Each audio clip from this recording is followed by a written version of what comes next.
헤즈볼라 군사 그룹은 이스라엘 국경선을 따라 설치된 감시 카메라들을 파괴했습니다. 한편 이스라엘 당국은 레바논과 국경에 인접한 주민들에게 대피 명령을 내렸습니다. 다양한 정보에 따르면 헤즈볼라는 이란의 지원을 받는 것으로 알려져 있습니다. 이란은 헤즈볼라의 무기, 자금, 훈련을 제공하고 있습니다.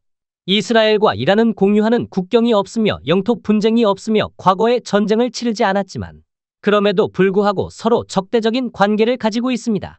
사실 40년 동안 이란은 항상 헤즈볼라를 통해 이스라엘을 제거하려고 노력해왔습니다. 이에 대한 이유를 함께 알아보겠습니다. 1950년 이란은 터키에 이어 두 번째로 이스라엘 국가를 인정한 이슬람 국가였습니다.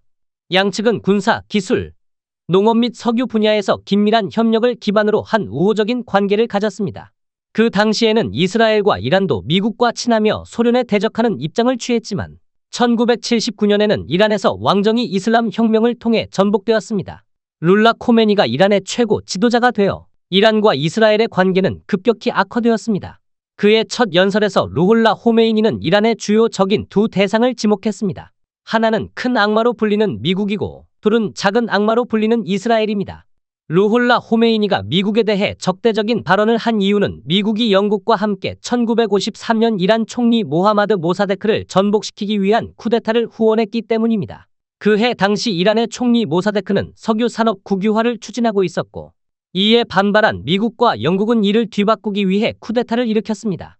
모하마드 레자 팔라비 왕은 나중에 서방의 영향력에 크게 휘둘린 존재로 평가받았습니다. 구체적으로 그는 11개의 미국 기업과 영국, 프랑스의 3개 기업을 포함한 총 14개 외국 기업이 석유 산업을 지배하도록 허용했으며 주로 수출로 얻은 수익은 대부분 외국 기업으로 유출되고 소수는 왕실 가족에 부과되었습니다. 한편 국민들은 극심한 빈곤을 겪었습니다.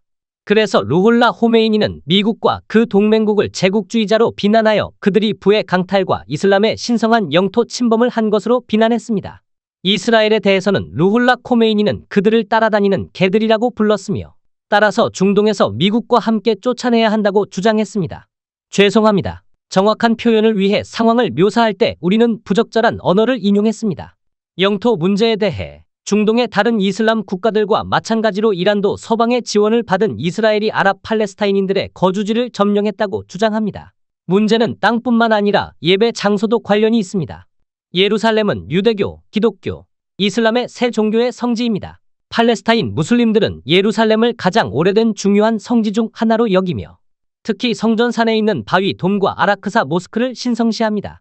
이스라엘이 예루살렘을 점령한 후 성전산은 이스라엘 정부의 통제 하에 놓이게 되었습니다. 이스라엘 정부는 성전산에 대한 무슬림들의 접근을 제한하고 유대인들의 예배를 장려하는 정책을 시행했습니다. 이로 인해 팔레스타인 무슬림들은 예루살렘에 대한 소유권과 정당성을 침해당하고 있다고 느끼고 있습니다. 그래서 이란은 이슬람 강대국으로서 이 지역에서 이교도를 추방하는 책임을 스스로 맡았습니다. 이것은 물론 그들에게 국가적 이익을 제공합니다. 구체적으로 이란은 이 지역에서 사우디아라비아와의 1위 라이벌이며 한쪽은 이슬람의 시아파를 따르고 다른 한쪽은 수니파를 따른데요. 두 나라는 모두 자신의 종파 사람들을 중동 각 국가에서 권력을 잡도록 하려고 하며 그들은 지도자로 부상하게 될 것입니다. 우리가 알고 있듯이 사우디아라비아도 처음에는 이스라엘에 대항하기 위해 수니 무슬림들의 단결을 촉구했지만 서방 국가들과 더 가까워지면서 그들의 입장이 변하고 더 평화적인 공존을 추구하게 되었습니다. 반면 이란은 이스라엘을 이란의 가장 큰 적이라고 보고 있으며 이스라엘에 대한 강한 입장을 유지하고 있습니다. 1982년은 양측 간의 심오한 적대관계를 표시한 시간대입니다.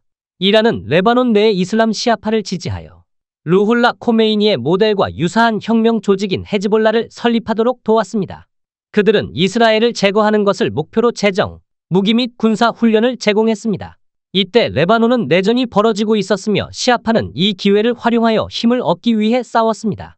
이전의 시아파는 레바논에서 정치적 소수였으며 정부에서 대표되지 못했습니다. 이란의 지원을 받은 헤즈볼라는 빠르게 세력을 키웠고 레바논 자유군과 대립하게 되었습니다. 헤즈볼라는 레바논 정부에 대항하여 남부에서 독립국가를 세우려고 했습니다. 당시 레바논 정부군은 이스라엘의 직접 군사 지원을 받아 적대적인 교전 세력을 분리하는 완충지대를 만들었습니다. 그러나 2000년까지 치열하고 흉폭한 전투 뒤 헤즈볼라가 승리를 거두었으며 레바논 남부의 광대한 지역을 통제했습니다. 그 후 이스라엘은 모든 군대를 본국으로 철수해야 했습니다. 이후로 헤즈볼라는 급속하게 성장하여 레바논에서 가장 강력한 군사력을 보유하게 되었습니다. 이슬람 시아파는 국회에서 더 많은 의석을 차지하여 레바논 정치에서 더 중요한 역할을 하게 되었습니다. 2006년 헤즈볼라는 국경 순찰 중인 이스라엘 군인 2명을 납치했습니다. 헤즈볼라는 이스라엘 정부에 레바논에서 체포된 1천여 명의 시아파 무장 세력들을 석방하라고 요구했습니다. 이스라엘은 이를 거부하고 레바논에 대한 대규모 공습을 시작했습니다. 헤즈볼라는 또한 보복 미사일을 발사하고 요새화된 위치에서 게릴라 공격을 감행했습니다. 이란은 장거리 유형과 많은 대전차 무기를 포함하여 수천 개의 미사일을 제공할 기회를 잡았습니다. 전투는 34일 동안 진행되었지만 양측이 입은 피해는 상당히 컸습니다. 재산적 손실은 약 60억 달러에 달하며 헤즈볼라의 사망자 수는 1000명 이상이었고 이스라엘은 165명이었습니다. 유엔의 호소에 따라 양측은 이후 휴전 협정을 체결했습니다. 이란은 헤즈볼라와 이스라엘에 반대하는 모든 시아파 무슬림 단체를 후원할 뿐만 아니라 핵무기를 보유하려는 야망도 가지고 있습니다. 이스라엘은 재앙을 기다리는 대신 이를 막기 위해 극도로 불쾌한 일련의 공격을 감행했습니다. 2010년 6월 테헤란 대학의 유명한 물리학 교수이자 핵물리학자인 마사운드 알로 모하마디가 그의 집 바로 앞에서 원격 조종 폭탄에 의해 암살되었습니다. 그는 정부에서 높이 평가하는 핵과학자였습니다. 이란은 그 후 이스라엘과 미국을 암살해 배후에 있다고 의심하여 비난했고, 물론 이스라엘과 미국은 이를 부인했습니다. 의심이 풀리지 않은 상황에서 5개월 후 이란 테헤란의 핵기술 부문 연구원 마지드 샤흐리아리 교수도 유사한 방식으로 암살당했습니다.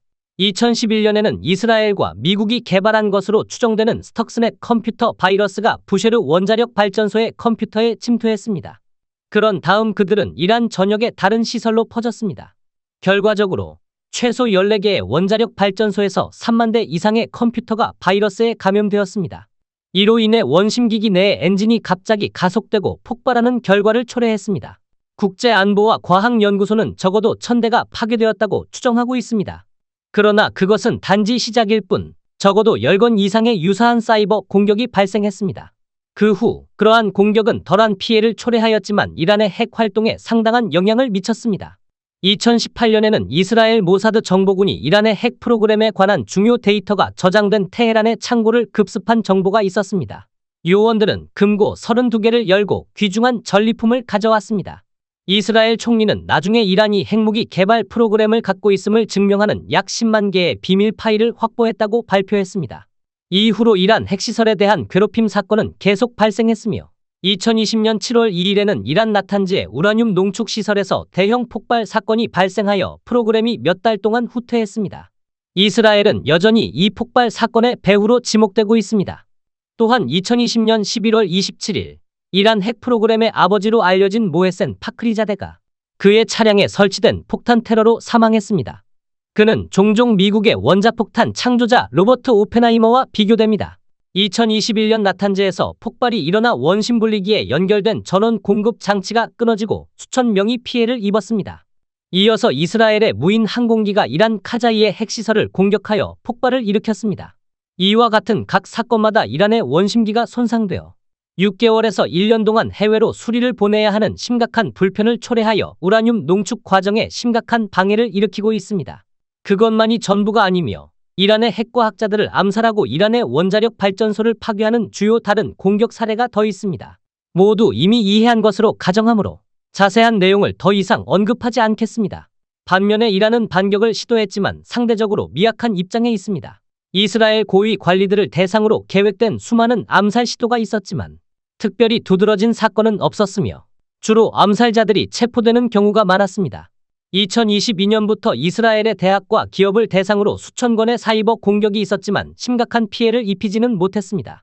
이란도 이스라엘의 군사 시설과 석유 운송선을 향해 무인 항공기를 사용했지만 원하는 결과를 얻지 못했습니다. 이 두 국가는 현재 어둠 속의 전쟁으로 나아가고 있으며 이러한 상황이 한계에 달하면 아마도 빛 아래에서 폭발할 가능성이 큽니다.